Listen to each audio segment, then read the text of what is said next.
Robert. How you doing? I'm awesome. How are you doing? Excellent. What are you doing here today? Well, I came here to talk about bitters. Oh, good. That's lucky. Hey guys, I'm Rob Esposito from Craft Lifestyle on Tap, the show that talks about everything craft in San Diego. And I'm here today with... Hi, I'm Ram Udwin, Boy Drinks World Bitters, local San Diego bitters company. And we're going to talk about bitters. Ram's going to tell us a little bit about the history of bitters. He's going to show us how they're made. And then we're going to head over to the bar where he's going to demonstrate how to use bitters properly in some excellent cocktails. And then we have a special surprise at the end of the episode, so please stay tuned for that. I can't tell you what it is exactly, but I'll give you a hint. It rhymes with frisky.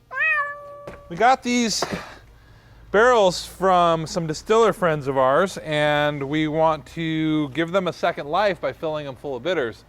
Problem is they've been dry for quite a while, so we're putting a little hot water in, trying to swell up the wood and get them to seal so we can fill them full of walnut bitters. Walnut bitters. Yeah.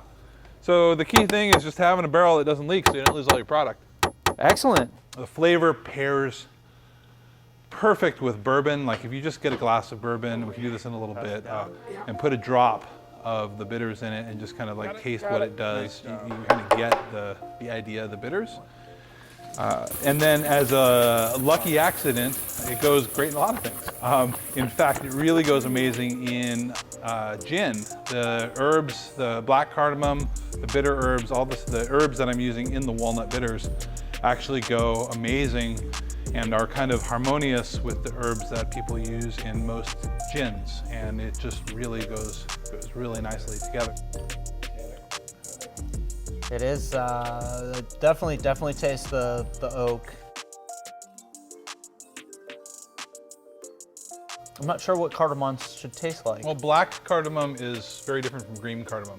Okay. Green cardamom is what we're mostly used to, and you might get that in some Middle Eastern desserts. It's kind of citrusy almost. It has some very light and dessert-like qualities. But this is black cardamom or Bengal cardamom is typically used in Indian cooking, and is they're dark brown. They're much bigger. It's almost the size of a walnut, and they are the aroma and the flavor is like smoke and leather and everything that you want in a whiskey drinking experience. I kind of think of these bitters and the black cardamom element as being the old leather chair that you're drinking your old fashioned in. You gotta have that. You gotta have the right environment. Indeed. This kind of came out wild. It's good. It's different.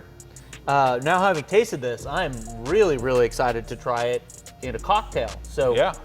Why don't we finish up over here and get ready to move over to the bar, and you can demonstrate how to use this best in some delicious cocktails for us. Oh yeah, sneak preview. I'm gonna make you a martini with this, and it's gonna be dynamite. Excellent. I'm looking forward to it. Cheers. Cheers. All right.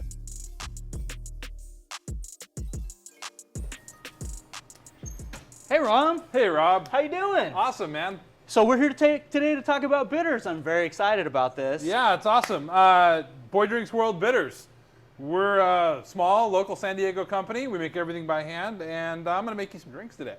So I get the feeling that most people don't even really know what bitters are, or maybe they've seen it in a cocktail recipe somewhere, but they're not really sure what that means. Yeah, let's get into it. Yeah, tell us a little bit about bitters. So, on the simplest way to boil it down is that it is a bitter substance, and in a cocktail you often have a sweet substance, a sour substance. You're trying to hit all those different taste buds, all the different corners of your mouth.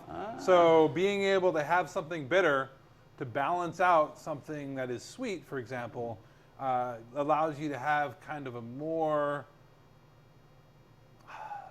elevated cocktail experience. You're getting balance, you're getting taste bud activation. So a little bit like the way that hops in an IPA or in beer balance out the sweet of the wort with the bitterness of the hops. So it's similar to that. Yeah, absolutely. And you know, I like to think of cocktails as a culinary expression. So just like if you're making beer, or even if you're making soup.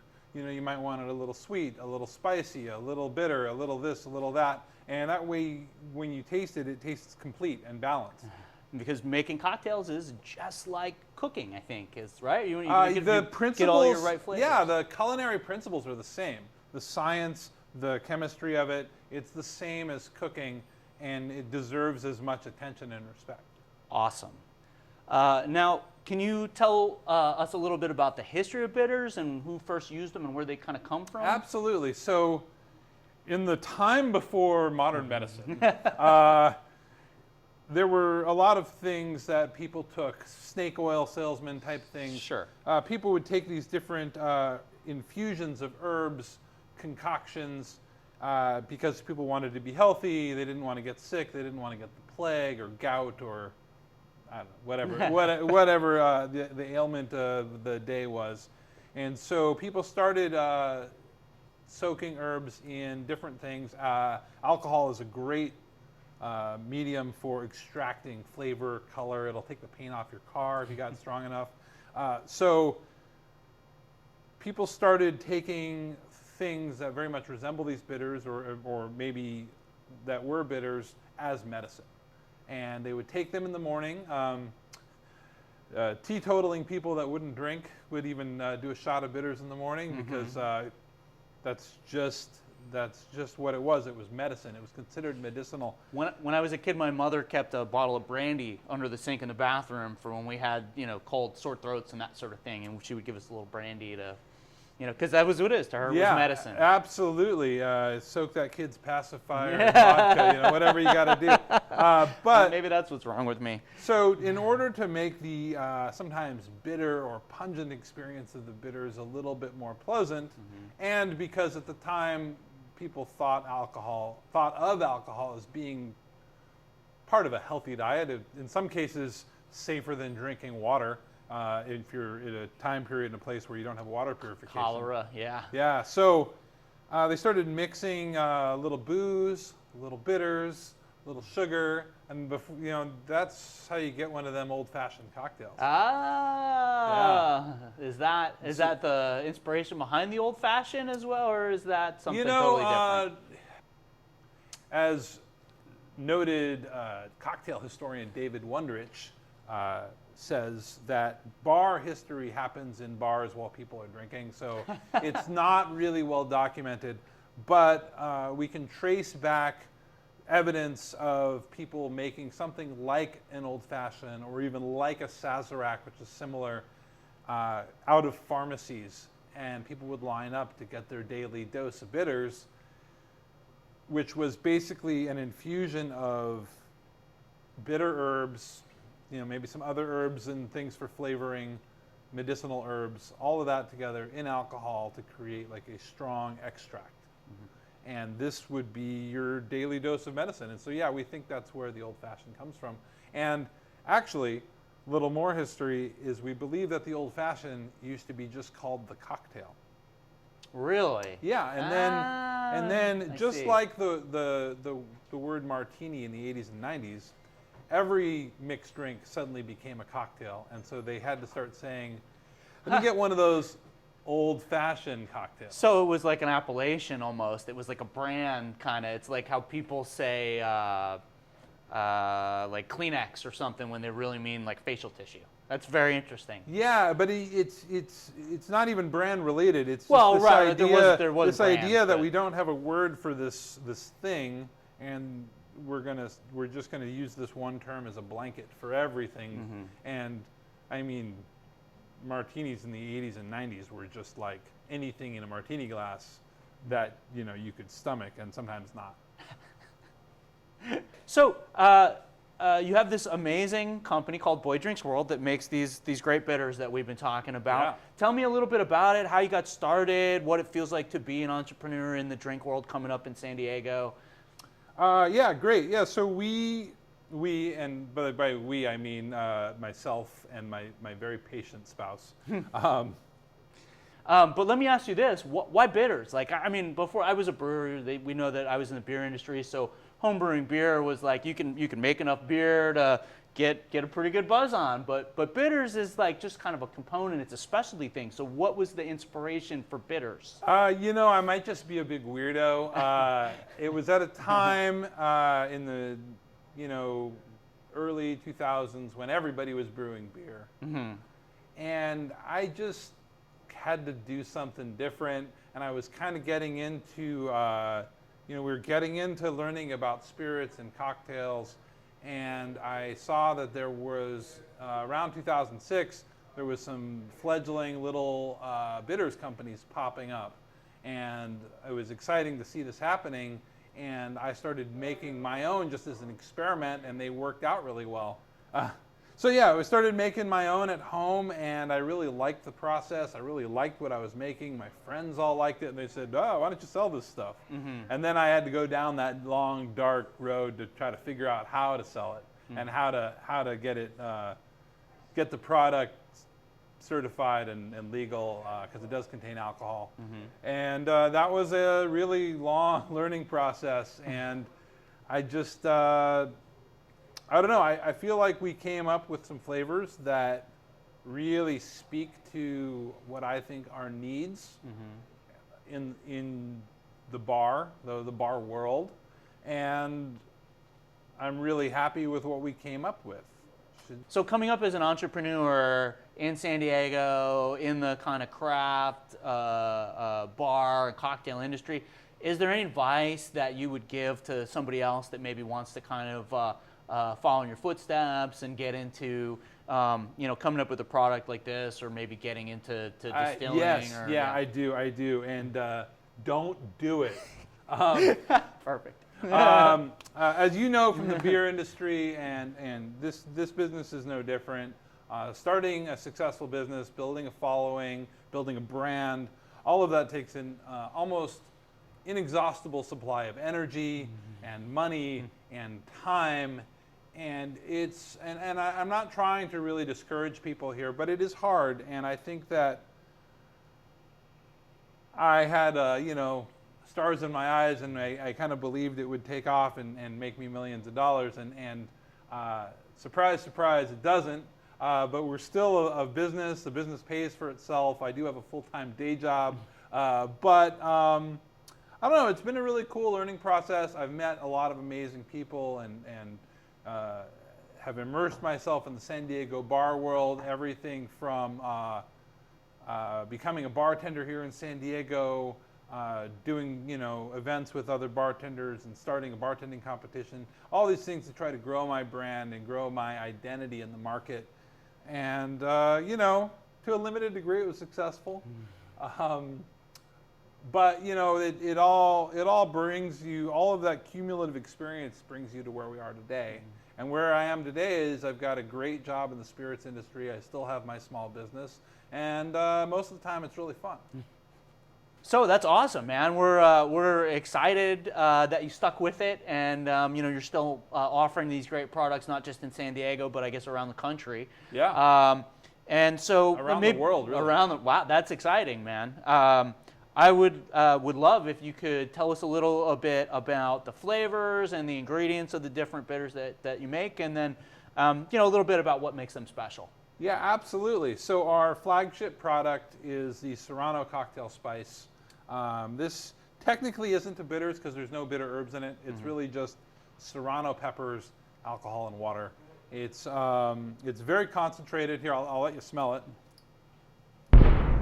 Woo! Yeah, so it's very concentrated. It's spicy, and it makes an amazing spicy margarita. It goes great in a spicy beer. It kind of anything you want to make spicy, you can put a little bit of this in. And we just buy cases of fresh Serrano chili peppers and cut them up and put them in high-proof neutral spirit, and then we wait a few weeks, and then the process goes on from there, where it's really just a handmade, super simple product that is really concentrated Serrano pepper. And so there's no kind of fermentation there. It's all infusion. Okay. So this one starts with a very natural, fresh pepper, and the alcohol kind of chemically cooks it a little bit. I mean, Sure. Almost like a ceviche type situation. Sure. So the peppers lose color, they lose texture and stuff as the alcohol is absorbing all that wonderful chili pepper flavor and aroma. And you know, once you filter all the pepper stuff out, you've got this pretty lovely product. And people you don't like, you can make them drink it straight. Well, when I leave the bar late at night, I carry some pepper spray. You know, just one drop at a time. Just hold still. Anyway, and then the next product we came out with was our passion fruit bitters.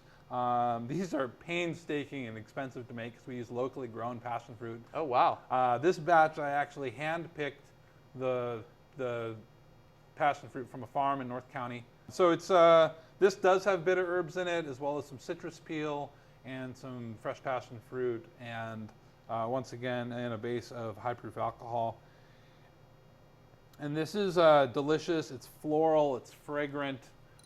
Goes really good with a lot of things, but I usually mix it with rum. Oh, I could see a rum mix, and it smells a little sweet. I imagine it's not actually very sweet, but No, there's maybe a little residual sweetness from the passion fruit, but they're mostly tart actually. So it's fairly bitter.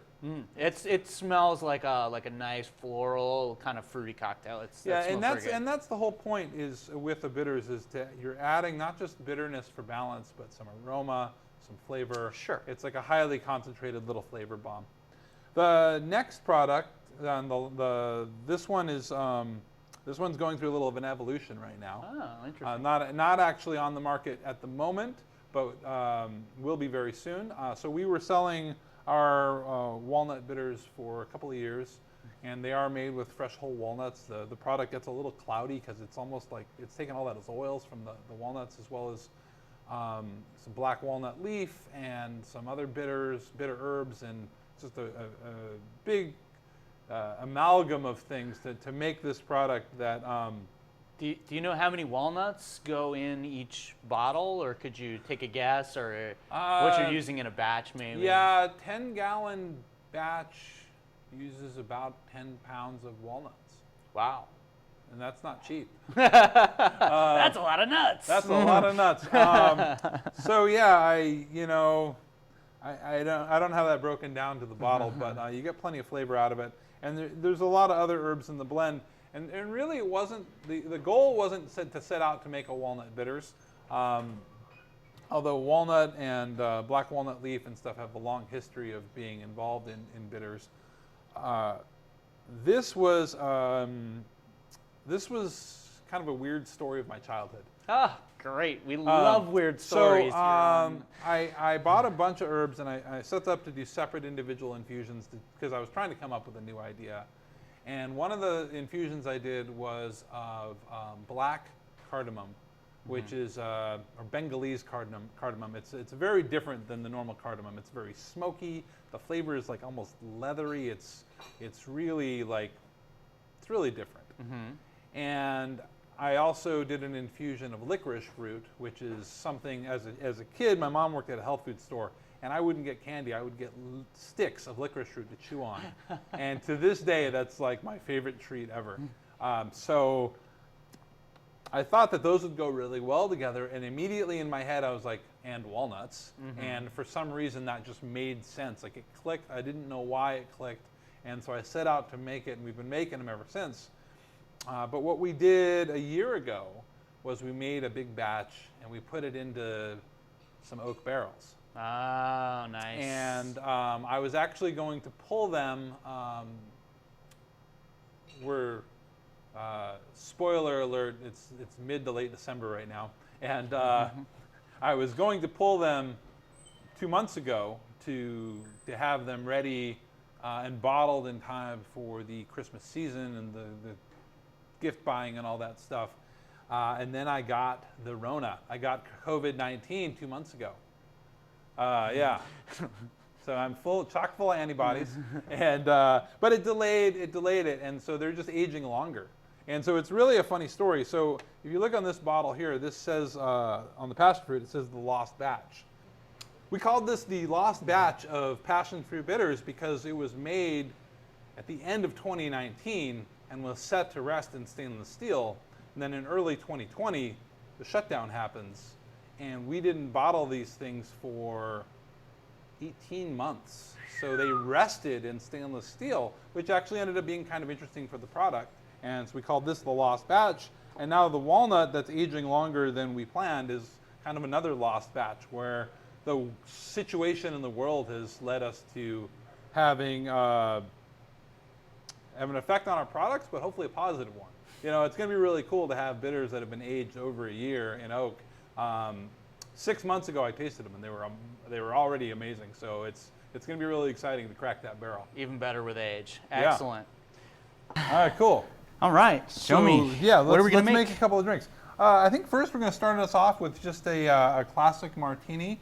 While the walnut bitters was designed to go with bourbon, it turns out that it's amazing with gin because the herbs are really complementary. So Excellent. Let's get some ice going. Ooh, I like your ice. Ah, thanks. Made it myself. Well, this one, yeah. So anyway, so I'm going to start with my aromatic walnut bitters. And with the dropper top, it's really interesting. A lot of people start counting drops. It's a pipette. It pulls the same amount every time. So that's basically 1 ml of bitters. And we're going to add some gin to that. So I like my martinis at a 2-to-1 ratio. So that's 2 ounces gin, 1 ounce vermouth.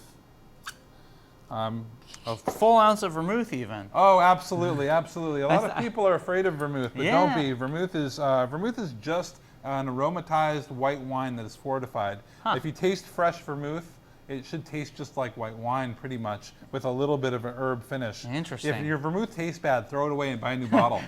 I was always told to just open it up and wave it over the top of the martini. Yeah, but that apparently comes from a I'm messed wrong. up part of cocktail history, which we don't maybe have time to get into it right this second, but fair enough to say, okay, what am I doing? There we go. Nope. There we go. Fair enough to say that the martini, the vermouth in the martini is much maligned, and that I think that, you know, in Italy they don't refrigerate vermouth because they just drink a whole bottle. Like it's part of their drinking routine. Here we use so little of it, and if people put a pour spout in it and set it on the bar, the back bar forever, then it kind of oxidizes. I mean, Gotcha. if you were drinking red wine and somehow you didn't finish the bottle and you left it out overnight, the next day are you drinking that red wine? True. 2 days later, maybe, if you forgot about it. Honestly, I don't think I've ever seen a bottle of vermouth in someone's house, particularly that was less than 20 years old. So that actually makes a lot of sense. Yeah, that's not where you want to be. All right, so real simple martini here. 1 ounce vermouth, 2 ounces of gin. This time I actually used Corsair gin from Tennessee. Hold on, let me garnish it. Okay.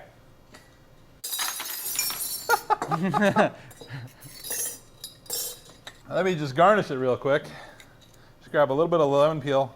Now, I do like olives in my martinis, but I think you're going to find that the little bit of lemon peel, little zest there, is going to be quite beautiful.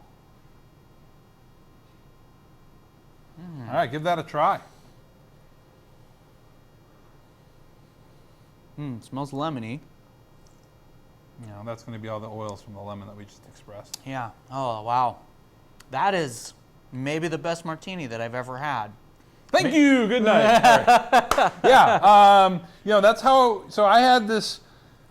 So getting back to the company, the reason I called us Boy Drinks World, yeah, it's kind of a pun, but I have this idea. Thinking back to all these moments in the cocktail business where I had these eye-opening moments where I was just, my mind was blown. So when I learned what a martini really could be, that was one of those mind-blowing moments. And so I think of myself as like Boy Drinks World, like I'm a kid, like trying to drink it all in. You know what I mean? Like, yeah, kid in a candy store kind of. Right, but you're just, you as a kid, you know, you get mesmerized by something so cool that and you're learning stuff. And so you're getting, you're getting your mind blown, and that's what Boy Drinks World is all about. Is just like, oh, this is how it could be. This is how good it should be. All right, let's. That's excellent. Before we get you too drunk, let's make another cocktail. I don't have to give this up, right? My signature drink, the drink that I've been making since I started making passion fruit bitters, and that is the Passion Old Fashioned. I can't wait. That sounds amazing. So, make some glass, grab us some ice, and we're going to start this time with some rum. I'm a big rum guy. I should appreciate this drink. Nice. Yeah, I do love the rum. So yes, you can make an old fashioned with stuff that's not whiskey. Don't let anybody tell you different. Whiskey's great, but rum is also fun. Indeed. All right, so we're going to add to that some Boy Drinks World Lost Batch Passion Fruit Bitters, huh? Excellent. All right, cool. So once again, one squeeze, easy peasy. And we need a little bit of a sweetener. So I'm going to do about a 1/4 ounce of simple. And we're going to stir this up.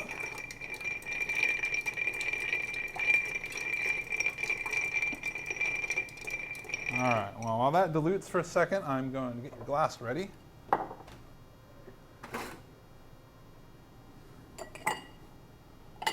Ooh.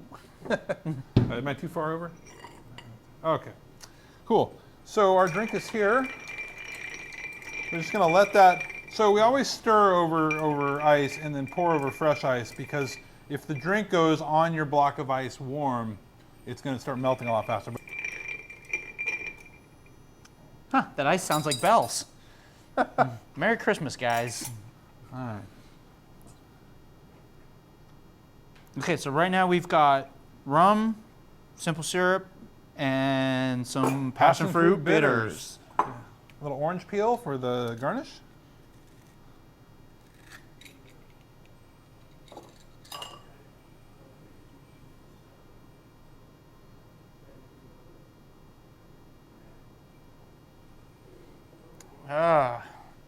Let's see. Ooh. So definitely, clearly picking up on the orange peel, but also some of that passion fruit.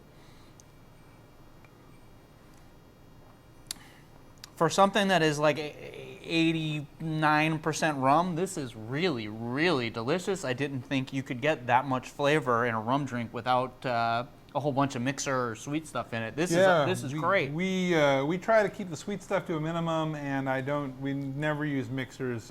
Everything, we talked about a culinary standard before, like everything should be made fresh by hand. Even your simple syrup you should make yourself. You just mix sugar and water. Surprise, surprise. This is amazing. All right, so I got one more thing I want to do for you here, super quick, because I know we're at the Whiskey Club and we're about to have an explosion of people in here. Mm-hmm. But I want you to try one more thing. Yeah. So, sometimes I do this with the beer. I see what's coming. Sometimes I do this with a margarita. It doesn't matter. But I just wanted to show you. So, this is a hard seltzer. Brand's not important. This works great with a light, like any beer, any cocktail, canned cocktail even. But we're just going to do it like this for fun, just to show you how easy this is. Especially if you're going camping or something, you got a bunch of cans, Sure. So this time we're taking the Serrano. Uh-oh. And I'm just going to put a little right in the can. And then now, you can mix this in a margarita. It's great. You could do all kinds of stuff like that. And then I'm going to just give it, this is the patented swirl. All right, buddy. What is it about all these liquor industry guys that love to swirl the can? Yeah, no no garnish, no accoutrement, but yeah, have some spice, bud. That sat right on top a little bit. We could have maybe used a little bit more swirl. More swirl, but okay. that is fan-frickin-tastic and a great way to spice up something that's, patently a little bit on the bland side. Ooh, and it's got a little burn. I didn't notice it at first, but now I'm starting to feel it on my lips and just dip my tongue a little bit. The Serrano kind of actually tickles you in the back of the throat a little, which is great when you've been talking all day because it scratches that spot. All right, cool. It's time for us to go to Whiskey Club. So Whiskey Club. cheers. All right. So Ram, say I want to join the Whiskey Club. How do I do that? Well, you come down here to Boomerang's Gourmet Burgers in Claremont Mesa, San Diego, California, and talk to Bruce about joining the club. It's pretty informal. Your membership dues, whatever they are at the time of, whatever they are, covers not only discounts on whiskey at the restaurant, but events hosted every month where we do a whiskey tasting with food, and it's a lot of fun. I'll bring in a selection of whiskeys, and the group, as a club, we all get together and taste them, and talk about them and learn about them, and I really try to push the envelope every month when we do these whiskey tastings to show people stuff that they haven't tried before, or to give them like an experience in whiskey that's new. So we're constantly learning, we're constantly getting that kind of aha moment where we're looking at whiskey maybe again for the first time. And so it's really, it's a good time, and it's a great way to support a little local restaurant in our local community here that without the club might have gone out of business during the lockdown. These guys took a big risk and bought a ton of whiskey during the shutdown, and are selling it, and it's a really cool collection, and in this little corner of San Diego, there's not anything really like this, so it's really part of the community. We're talking about the idea of craft and what that means, and to represent that today, we're tasting Oishi whiskey. We're going to get a lot more into this in a minute, and we're going to taste 4 different expressions from Oishi. This is whiskey distilled. This is whiskey 100% made in Japan. And we'll talk about the distinction in a second, but it is a really good example of craft and what we mean by craft and the craft lifestyle. This is a very small batch handcrafted product in Japan that uses like artisanal rice strains to make their whiskey, natural yeast. Like, it's all this really hands-on traditional Japanese maker that is making these whiskeys, and it's a really fascinating story about their process, and like I said, we'll get more into that, but this really typifies the idea of craft and what we mean when we say the word craft, whether we're relating it to craft beer, craft cocktails. All right, so let's get into some whiskey and let's taste it. All right. So the first one we're going to try from Oishi, and once I get you all a sample, I'm going to interrupt you all again, and we're going to talk about Oishi and their process. For those of you who are here on the very first whiskey night, we did taste Oishi then, and we talked about it then, but I thought it'd be fun to revisit it because Japanese whiskey is really cool, and a lot of people have joined the club, meandering in and out since then, so clearly a lot of you have not had a chance to try this really cool spirit.